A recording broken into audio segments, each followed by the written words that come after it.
Welcome aboard, Skylark Outdoors here, and today we are reviewing the Fountain 34 SC, which we've got right here, and you can see this thing is beautifully outfitted with beautiful upholstery and plenty of speakers, because on a Fountain, you're not just getting somewhere fast, but you're doing it in style as well as you are going to be bringing a party.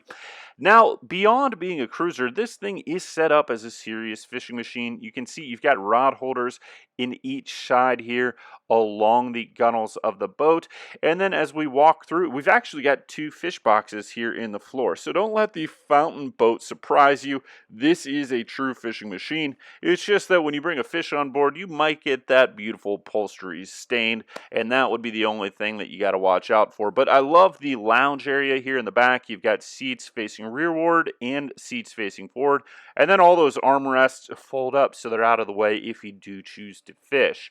Now, this one is outfitted with triple Mercury 300 engines. Those are the V8 Mercury engines. Very ubiquitous engine, very reliable at this point. And you can see this is outfitted with a bow thruster. You've got your throttle controls here. And then you also have the Garmin displays, some storage up top to put your phone in. And you can see this one is the Boat Show Special, $489,000. But there are a couple different options you can get on these boats, one of them being the power options. This one is triple Mercury 300s, but you can go all the way up to the triple Mercury 500s.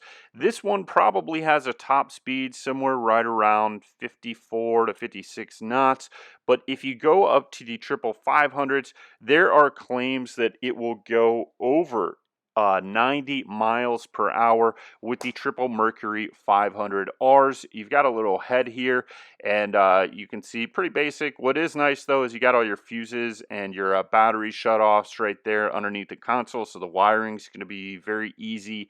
If you're going to swap out electronics, is just very functional and usable. Do like the storage here as well that you've got. And you can see this option list on here, and then some of the different things that you can get on this boat. So I do like the color of this one. You've got a really nice windscreen up at the front. You've got the beautiful top on this, and then the upholstery on this is really, really nice. Lots of cup holders, lots of rod holders, and then you've got these three seats here in the back, as well as you've got some additional storage and fish boxes back here, and then you've got your walk-through in the rear. Now, all of the cup holders on this actually also function as rod holders, or at least the ones in the gunnel. So you can see that they've got the hole large enough for a cup, and then underneath that it is a rod holder down below, so that is really nice. We're going to get a front shot of the boat and just walk around and see all the features and how this looks.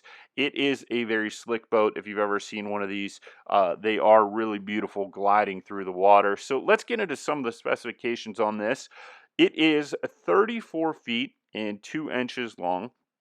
It's got a 9'6" beam, and it holds 418 gallons of gas. This one, outfitted with the Mercury triple 300s, is going to be more fuel efficient most likely than the Mercury triple 500Rs. So with 418 gallons, you probably get a pretty impressive range on this thing, where you could take this on some serious crossings or offshore with 418 gallons of gas. And the triple 300s, while they offer a lot of power, they are fairly fuel efficient for the engine and power that they are putting out. The hull is a double-stepped hull. It's got a padded keel with a notched transom, supposedly to make it a smoother ride or go through the chop. This thing should go through the chop with ease, especially when it weighs 13,500 pounds, but you've got all that power pushing it forward. You've got 10 gallons of fresh water for the head, 98-inch bridge clearance if you live in an area with bridges that may be an issue. You've got a 29-inch draft with the engines down, and then a 22.75 degree dead rise. And then this one, most likely 54 knot top speed, somewhere in that 50 range top speed. But if you go with the 500 triple R's, 93 mile an hour top speed, which is going to feel incredibly fast on a boat. Now, would I go with the 500, the triple 500 Mercury R's, or would I go with the Mercury 300s that are on this boat?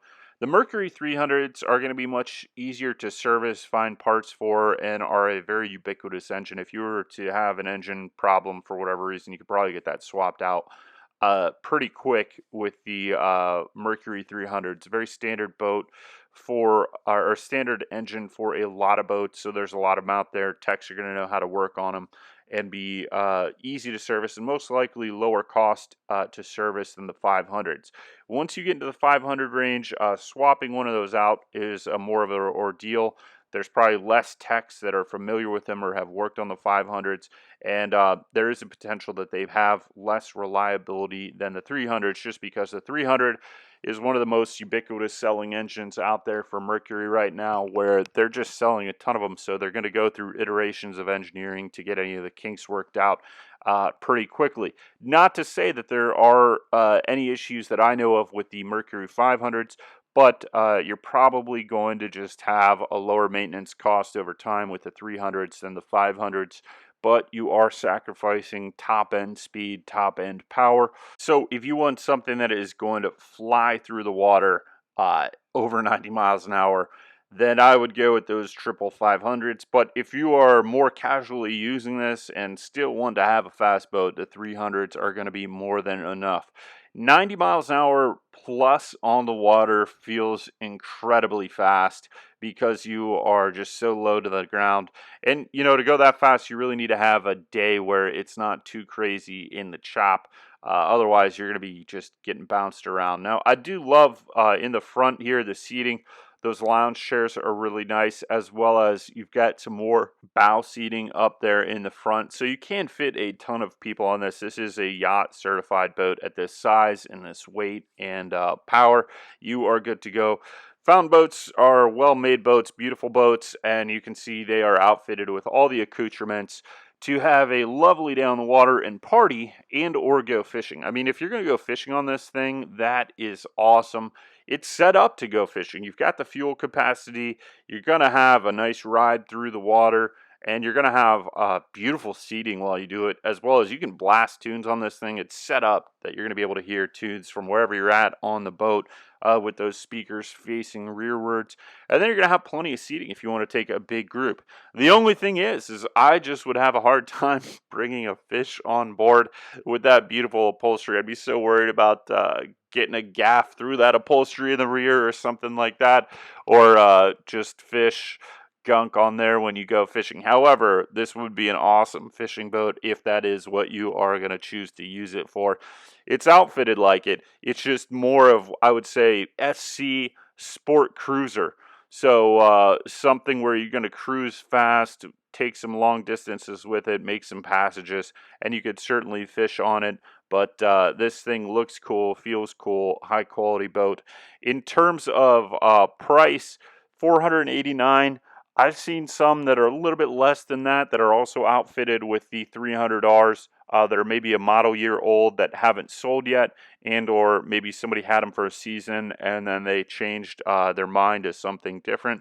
But then once you go up to the $500, you're going to add some significant cost to that when you are going to that upgraded engine package. Now, I've seen a couple of these at the Boyne Thunder boat race or poker run, and wow, these things are cruising through the chop on Lake Michigan like nothing. And when you see a fountain of this size with the weight and just the hull shape cruising out on the ocean or out on a lake, you'll be impressed just looking at the ride. The weight of these boats really does help stabilize them, as well as the hull shape with that double step hull, 22.75 degree dead rise, the padded keel, and then notch transom. Overall, the construction of these boats, top notch. Everything is top notch in there. The hull liners, how they're constructed, deadening foam inside of them. I mean, these things are meant to be offshore machines, and you're not going to be disappointed if you get on one and get out there and really let it show its true colors. They're pretty impressive boats, to say the least. And then you got the beautiful lines and T-top of them. This thing is a true beast. So I hope you enjoyed this review of the Fountain 34 SC and the tour of this boat. If you want to learn to be a better boater, or you want to learn more about the outdoors, or you want to support us, check down in the description below. We've got courses there, how to be a better boater, as well as some other courses that you may be interested about being outdoors. So take a look down in the description. Those do help support this channel. So please subscribe, give us that thumbs up, and we will see you next time.